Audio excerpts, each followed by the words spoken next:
అందరికీ నమస్కారం. Welcome to it's UTV. ప్రస్తుతం మనతో పాటు ఉన్నారు ఆస్ట్రో గురు వేణుస్వామి గారు. గురుగారితో మాట్లాడి 2026 సంవత్సరం పూర్తిగా ఏ విధంగా ఉండబోతుంది, ప్రకృతి పరంగా అసలు రాశి ఫలాలు కూడా ఎలా ఉన్నాయో గురుగారితో మాట్లాడి తెలుసుకుందాం. నమస్కారం గురుగారు. నమస్తే తల్లి. ఓం నమో వెంకటేశాయ. వెంకటాద్రి సమం స్థానం బ్రహ్మాండే నాస్తికించిన వెంకటేశ సమోదేవో న భూతో న భవిష్యతి. గురుగారు, మకర రాశి వారికి సంవత్సరం ఎలా ఉంటుంది? సో ఈ సంవత్సరము నెక్స్ట్ మకర రాశి, క్యాప్రికాన్ అంటారు. ఉత్తరాషాఢ 2, 3, 4, శ్రవణం 1, 2, 3, 4, ధనిష్ట 1, 2, ఆదాయం 2, వ్యయం 8, రాజపూజ్యం 1, అవమానం 6. రాజపూజ్య అవమానాలు, ఆదాయ వ్యయాలను పట్టించుకోవాల్సిన పని లేదు. చాలా రకాలుగా డబ్బు వస్తుంది, కాకపోతే వచ్చిన డబ్బు ఎక్కువగా ఖర్చు అవుతుంది. 2 రూపాయలు సంపాదిస్తే 4 రూపాయలు ఖర్చు చేస్తారు. ఒక్కడు వాల్యూ ఇస్తే 5గురు తిడతారు. కలియుగంలో ఇప్పుడు నేను ఇంతకుముందు చెప్పినట్టుగా ఈ తిట్టడాన్ని పెద్దగా పట్టించుకోవాల్సిన పని లేదు. ఎంత తిడితే అంత పేరు వస్తుంది. మకర రాశి వారు గుర్తుంచుకోవాల్సింది, మీకు మంచి రోజులు వచ్చినాయి.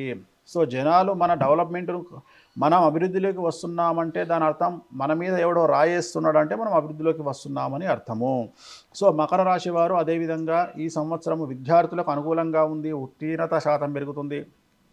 మరీ ముఖ్యంగా విద్యార్థులకు మార్కుల పర్సంటేజ్ ఎక్కువగా పెరిగే అవకాశం ఉంది. కోరుకున్నటువంటి ప్లేస్మెంట్స్ దక్కుతాయి. ఉద్యోగస్తులకు కోరుకున్న ప్రదేశాల్లో ట్రాన్స్ఫర్స్, మ్యూచువల్ బదిలీలు జరుగుతాయి. ప్రమోషన్లు ఉంటాయి. పై అధికారుల మన్ననలు ఉంటాయి. రైతులకు 2 పంటల దిగుబడి రాబడి పెరుగుతుంది. చేపలు, రొయ్యలు పండించే వారికి, పౌల్ట్రీ రంగంలో ఉండే వారికి విశేషమైనటువంటి డబ్బు లభిస్తుంది. అన్ని అప్పులు తీరుస్తారు. కొత్త ఇల్లు కొంటారు, జాగాలు కొంటారు. రాజకీయ రంగంలో ఉండే వారికి, మీరు నమ్ముకున్న వారు మాత్రం మిమ్మల్ని మోసం చేసే అవకాశం ఉంది. ఎన్నికల్లో పోటీ చేసేవారు గెలుస్తారు. డబ్బు ఖర్చైనా గెలుస్తారు. సో మంచి పదవి లభిస్తుంది. సో అన్ని రంగాల వారికి, కళాకారులకు, క్రీడాకారులకు అవార్డులు, రివార్డులు, అవకాశాలు, డబ్బు అధికంగా వస్తుంది. ఈ సంవత్సరం స్త్రీలకు అనుకూలంగా ఉంది. కాకపోతే కన్యారాశి వారికి ఉన్నట్టే ఈ సంవత్సరం మకర రాశి వారికి కూడా భార్యాభర్తల మధ్యన గొడవలు జరిగే అవకాశం ఉంది. మాట పట్టింపు, ఈగో వల్ల, సెల్ఫ్ రెస్పెక్ట్ వల్ల ఈ సంవత్సరం సమస్యలు ఉండేటువంటి అవకాశం కనిపిస్తూ ఉంది. ఈ సంవత్సరం వీరికి రెమెడీ ఏమిటంటే, సోమవారం నాడు శివాలయంలో రుద్రాభిషేకాన్ని నిర్వహించడం వల్ల సమస్యల నుండి గట్టెక్కుతారు. ఇక్కడికి రాగానే నేను మొదటిగా చూసింది చక్కగా అందంగా అమ్మవారి విగ్రహాలు అయితే ఉన్నాయి. వెంకటేశ్వర స్వామి విగ్రహం కూడా ఉంది. కాకపోతే మీ పక్కనే ఉన్న విగ్రహం ఏంటో నాకు తెలియట్లేదు. ఒకసారి దాని యొక్క ప్రత్యేకత ఏంటి, అసలు అదేంటో చెప్తారా? మామూలుగా అయితే వెంకటేశ్వర స్వామి విగ్రహాన్ని అందరూ చూస్తారు, దేశంలో, ప్రపంచంలో, తెలుగు రాష్ట్రాల్లో. కానీ నా దగ్గర ఉన్నటువంటి విగ్రహాలు ప్రపంచంలో మరి ఎక్కడా ఉండవు. ఇక్కడ చూస్తే మనకు ఒక పక్క నక్షత్రాలు అంటారు. అంటే ప్రతి మనిషి 27 నక్షత్రాలలో ఏదో ఒక నక్షత్రంలో పుట్టి ఉంటాడు. సో అలా 27 నక్షత్రాలు, ఒకవైపున నా వెనకాతల నవగ్రహాలు. సో నవగ్రహాలు మొత్తం ప్రపంచాన్ని, విశ్వాన్ని కమాండ్ చేస్తాయి. అలాగే నక్షత్రాలు మనం పుట్టినటువంటి లైఫ్ను కమాండ్ చేస్తాయి. సో ఇప్పుడు ఇక్కడ నువ్వు చూస్తున్నటువంటి ఈ అమ్మవారి గురించి నువ్వు అడిగింది. ఈ అమ్మవారి చేతిలో గద ఉంది, కత్తి ఉంది. అలాగే అమ్మవారు ఒక వ్యక్తి నాలుకను అలా లాగి ఆ నాలుకను కట్ చేయడానికి ట్రై చేస్తూ ఉంది. ఆమె పేరు బగళాముఖి. ప్రస్తుతం ప్రపంచాన్ని కమాండ్ చేసేది రాహుగ్రహము. చాలామందికి తెలియదు. రాహు కమాండ్ చేస్తూ ఉన్నాడు అండ్ బగళాముఖి కమాండ్ చేస్తూ ఉంది. సో వెంకటేశ్వర స్వామి అనేది ప్రోటోకాల్ దైవం. కలియుగానికి ఆయన ప్రోటోకాల్ దైవం అంటాం మనం. కానీ ప్రపంచం మొత్తాన్ని శాసించేది బగళాముఖి రాహు గ్రహము. సో జనరల్గా అంటే ఇంచుమించు 1980కి పూర్వం తీసుకుంటే ఒక మనిషి ఎదగాలి అంటే ఇట్ విల్ టేక్ టైం. అంటే ఉదాహరణ, ఒక మనిషి 1 కోటి రూపాయలు సంపాదించాలి అంటే వాడి జీవితాంతం ఉంటే కానీ సంపాదించలేడు. కానీ ఇవాళ పరిస్థితి ఏంది, ఒక అమ్మాయి ఒక హీరోయిన్ అయిందంటే 3 కోట్లు తీసుకుంటుంది. అట్లనే ఒక క్రికెట్గా వాడు సక్సెస్ అయ్యి కనీసం స్టేట్ లెవెల్ ఆడినా కోట్లు సంపాదిస్తాడు.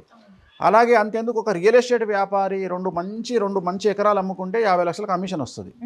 అలాగే ఒక గవర్నమెంట్ ఉద్యోగస్తుడు జీవితాంతం ఎంత కష్టపడ్డా అతని సంపాదన 2,50,00,000 నుండి 3 కోట్లు.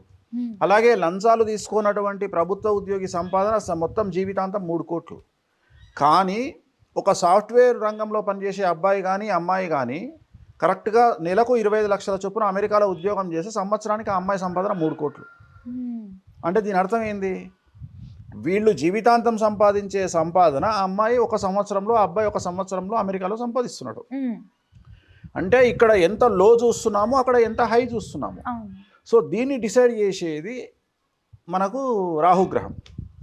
సో రాహు అనేటువంటిది ఏంటంటే సంవత్సరాల తరబడి సంపాదించే సంపాదనను అలా చిటికలో ఇచ్చేవాడు రాహు. అలా చిటికలో మిరాకిల్ చేసేవాడు రాహు.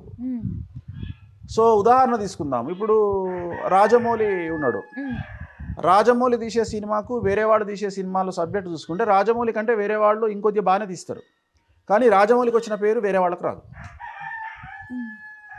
రాజమౌళి తీసిన సినిమా, రాజమౌళికి వచ్చే పేరు, సినిమాకు 100% స్టామినా ఉంటే రాజమౌళికి 1,00,00,000% వస్తుంది పేరు.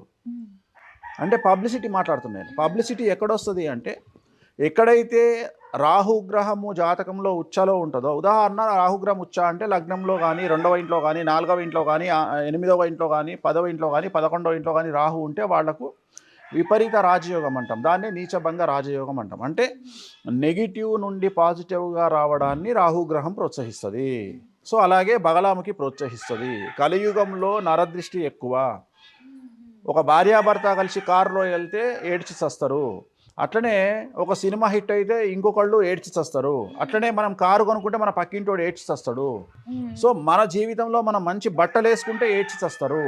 సో నీ జీవితంలో నువ్వు ఏం చేసినా నువ్వు డెవలప్ అయినవు అంటే ఒక మెట్టెదగానే చస్తారు జనాలు.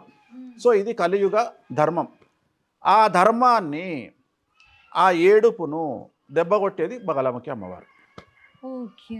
సో ఈమె చేతిలో ఏముంది అంటే ఓం క్లీం బగలాముఖీం సర్వదుష్టానాం వాచం ముఖం పదం స్తంభయ జిహ్వాం కీలయ బుద్ధిం వినాశయ క్లీం ఓం స్వాహ అంటే శత్రువులు, ఎవరైతే శత్రువులు అనేవాళ్ళు మన మీద నరఘోషతో ఉండొచ్చు, లీగల్ ఇష్యూస్లో మనల్ని వెంటాడొచ్చు, అంటే న్యాయపరమైన ల్యాండ్ పరమైన ఇబ్బందులు ఉండొచ్చు, అలాగే మనకు అప్పులిచ్చే వాళ్ళు అవ్వచ్చు, లేదా కోర్టు కేసుల్లో మనల్ని ఇరికించే వాళ్ళు అవ్వచ్చు, లేదా మనల్ని టార్గెట్ చేసి మన జీవితాన్ని నాశనం చేద్దామని ప్రయత్నం చేసేవాళ్ళు కావచ్చు. సో ఇలాంటి వాళ్ళందరినీ ఒకే ఒక్క దెబ్బతో వేటు వేసే అమ్మవారు బగలాముఖి అమ్మవారు. ఈమెని పూజిస్తే, ఈమెను ఎవరైతే పూజిస్తారో వాళ్ళ జోలికి వెళ్ళొద్దు అని శాస్త్రాలు చెప్తున్నాయి. సో బగలాముఖి అమ్మవారిని ఎవరైతే వామాచారంలో పూజిస్తారో, వామాచారము అంటే నేను చేసే ప్రాసెస్, నేను చేసే పూజలలో నాన్ వెజ్ ఉంటుంది, లిక్కర్ ఉంటుంది. సో అందుకని అలాంటి పూజలు చేసే వాళ్ళ జోలికి వెళ్ళకండి అని చెప్తుంది. అలాగే ఈ అమ్మవార్లను పూజించే వాళ్ళకు కూడా ఎక్స్ట్రీమ్ పవర్స్ ఉంటాయి. ఉదాహరణ నెగిటివ్ నుండి పాజిటివ్లోకి వెళ్తారు వాళ్ళ లైఫ్లో. ఉదాహరణ మిరాయి సినిమా చూస్తే మిరాయిలో మంచు మనోజు బగలాముఖి ప్రయోగాన్ని చేస్తాడు. ఎప్పుడైతే బగలాముఖి ఆ సినిమా స్టార్ట్ అయిందో అప్పటి నుండి మంచు మనోజ్ ఫ్యామిలీలో గొడవలు స్టార్ట్ అయినాయి. నువ్వు చూసుంటావు వాళ్ళ టీవీలో, వాళ్ళ ఫ్యామిలీలో, మంచు ఫ్యామిలీలో. సో దానికి కారణం బగలాముఖి అమ్మవారు. అంటే నిన్ను సమాజంలోకి అలా తీసుకెళ్తుంది, చాలా ఎక్స్ట్రీమ్గా తీసుకెళ్తుంది, కానీ నెగిటివ్గా తీసుకెళ్తుంది, కానీ అల్టిమేట్గా నేను తీసుకెళ్ళి టాప్లో కూర్చోబెడుతుంది. అంటే నువ్వు ఆ వెళ్ళే ప్రాసెస్లో నీకు భయం ఉంటుంది. అంటే ఒక రాకెట్లో నువ్వు రీచ్ అయ్యే పొజిషన్, సునీత విలియమ్స్ ఉంది, రాకెట్లో వెళ్ళిన తర్వాత స్పేస్లోకి రీచ్ అయ్యే వరకు ఏదైతే ఫియర్ ఉంటుందో ఆ ఫియర్ను ఎప్పుడు కోల్పోతావు నువ్వు అంటే స్పేస్లో రీచ్ అయిన తర్వాత కోల్పోతావు. అప్పుడు నీకు పేరు స్టార్ట్ అవుతుంది, ఓ సునీత విలియమ్స్ తోపు. అట్లనే నీ జర్నీ అంతా కొద్దిగా వైబ్రేట్ అవుతూ ఉంటుంది. బట్ ఏదైతే డెస్టినేషన్ ఉందో ఆ డెస్టినేషన్కి రీచ్ అయినాక నువ్వు ప్రశాంతంగా గడపవచ్చు. సెలబ్రిటీ స్టేటస్, ఆ సెలబ్రిటీ స్టేటస్ని ఇచ్చే అమ్మవారు బగలాముఖి. అలాగే మనకున్న శత్రువులను చీల్చి చెండాడే అమ్మవారు బగలాముఖి. వాడు ఎంత పెద్ద తోపు శత్రువు అయినా సరే వాడికి చుక్కలు చూపించే అమ్మవారు బగలాముఖి. సో అందుకని ఈ అమ్మవారు కలియుగానికి ప్రోటోకాల్ దేవత. వెంకటేశ్వర స్వామి ఎలాగైతే ప్రోటోకాల్ దేవతనో రాహువు అండ్ ఈ అమ్మవారు ఇప్పుడు కలియుగంలో మనం పూజించాల్సినటువంటి దేవతలు. అందుకని ఈ అమ్మవారికి ఇక్కడ అన్ని దశమహావిద్యల ప్రోగ్రాములు జరుగుతాయి.